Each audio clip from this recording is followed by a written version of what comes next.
If you ask the average person what happens 1 second after they die, they'll tell you, you go to heaven or hell.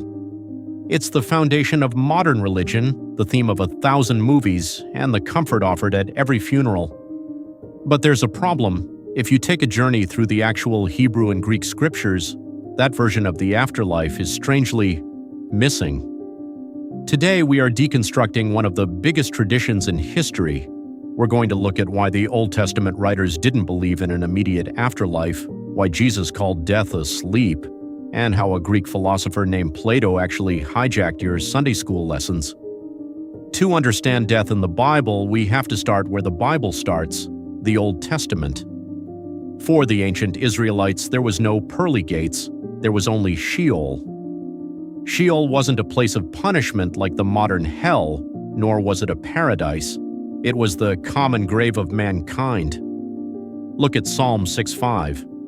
David, the king of Israel, writes, "Among the dead no one proclaims your name, who praises you from the grave." If David believed he was going straight to God's presence to sing praises forever, why would he say this? Then we have the most shocking verse for many, Ecclesiastes 9:5-10. "For the living know that they will die, but the dead know nothing. Their love, their hate, and their jealousy have long since vanished." The Bible describes death not as a new beginning, but as a total cessation of consciousness. It's a state of non-being where the breath of life returns to God and the body returns to the dust. Now, critics will say, that was the Old Testament. Jesus changed everything. But did he? Let's look at his most famous encounter with death, the raising of Lazarus. When Jesus arrives, Lazarus has been dead for 4 days. If Lazarus was currently enjoying the bliss of heaven, pulling him back to a world of sickness and taxes would be a cruel punishment, wouldn't it? But Jesus doesn't describe Lazarus as being in heaven. In John 11:11, he says, "Our friend Lazarus has fallen asleep, but I am going there to wake him up." Notice the language. Jesus uses sleep as a metaphor for death. Why? Because when you sleep, you are unconscious of the passage of time. 1 minute you close your eyes, the next, the morning has come. To the dead person, the resurrection feels like it happens a split second after death, even if 1,000 years have passed. This is the biblical sleep, a state of waiting, not a state of being.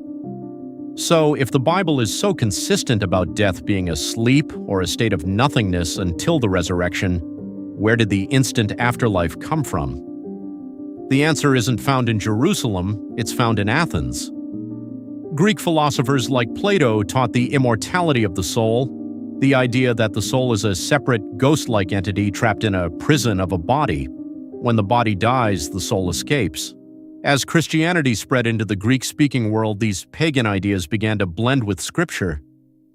By the Middle Ages, the Church had fully adopted the Platonic soul. They needed a place for these immortal souls to go immediately, so the concepts of purgatory, limbo, and an immediate heaven/hell were solidified. We traded the biblical hope of a physical resurrection for the Greek hope of a disembodied soul. Why does this matter? Because if we are already in heaven, the central message of the New Testament, the resurrection of the dead, becomes meaningless. If you're already with God, why would you need your body back? The Bible's real promise is far more grounded. It's not about us going up to live in the clouds, it's about God coming down to live with us. The book of Revelation ends with a new earth, where those who slept are awakened to a world without death or pain. The truth is, the dead aren't watching us, they aren't suffering, they are resting. And according to the Bible, the next thing they see will be the face of their Creator. If this challenged what you were taught, let me know in the comments. Let's look at the verses together. Don't forget to subscribe for more deep dives into the beliefs we take for granted. Thanks for watching.